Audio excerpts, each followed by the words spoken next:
দিকে দিকে জমে উঠেছে শেষ মুহূর্তের কোরবানি পশুর হাট। ক্রেতাদের চাহিদা বিবেচনায় এই হাটে গরু, ছাগল, ভেড়া নিয়ে হাজির হয়েছেন খামারিরা। তবে এই হাটে আকর্ষণের কেন্দ্রবিন্দু হয়ে উঠেছে কালাবাবু ও কালামানিক। বিশাল আকৃতির ষাঁড় দুটির দাম চাওয়া হচ্ছে 11.5 লাখ টাকা। ভোলায় পশুর হাটগুলো ক্রেতা বিক্রেতাদের হাঁকডাকে জমে উঠেছে। হাটে হাজির হয়ে ক্রেতারা পছন্দের পশু কেনার জন্য ঘুরছেন, করছেন দাম যাচাই। তবে গরুর হাটে ক্রেতাদের প্রথমেই নজর কাড়ছে 20 মণ ওজনের বিশাল দেহের কালাবাবু ও 16 মণ ওজনের কালামানিক। 4 বছর ধরে লালন পালন করতেছি, নিজের গাভীর থেকেই হয়েছে।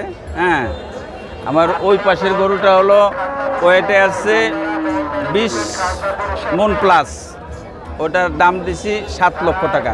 ওটার নাম হয়েছে কালাবাবু। হ্যাঁ, আর এটার নাম হয়েছে কালামানিক। এটা ওয়েটে আছে 16 মণ প্লাস, এটা 4.5 লক্ষ হইলে বেচবো। ওয়ালটন আবারও মিলিয়নিয়ার অফারে ওয়ালটন ফ্রিজ কিনে আপনিও হয়ে যেতে পারেন মিলিয়নিয়ার।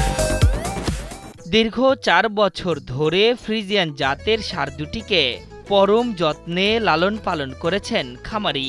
খড়, ভুসি ও কাঁচা ঘাসের মতো প্রাকৃতিক খাবার খাইয়ে বড় করা হয়েছে ষাঁড় দুটি। সেই সাথে গরুগুলোকে সুগন্ধি সাবান ও শ্যাম্পু দিয়ে করানো হতো নিয়মিত গোসল। পালন করি, কাঁচা ঘাস খাওয়াই, শ্যাম্পু দিয়ে গোসল করাই। খুব আদরের গরু, খুব যত্নের। ভুট্টা খাওয়াইতে হয়, ভুসি খাওয়াইতে হয়, গম খাওয়াইতে হয়। তবে উচ্চ মূল্যের হওয়ায় কালাবাবু ও কালামানিককে নিয়ে আগ্রহ দেখাচ্ছেন না ক্রেতারা।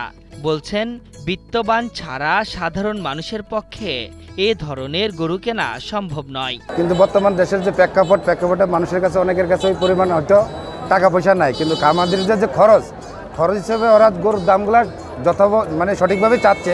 কিন্তু এটা তো আমাদের নাগালের বাইরে, এটা কিন্তু যাদের সামর্থ্য আছে তারা।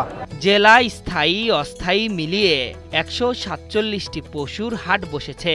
এসব হাট তদারকিতে 26টি ভেটেরিনারি টিম নিয়োজিতর কথা জানালেন এই প্রাণী সম্পদ কর্মকর্তা।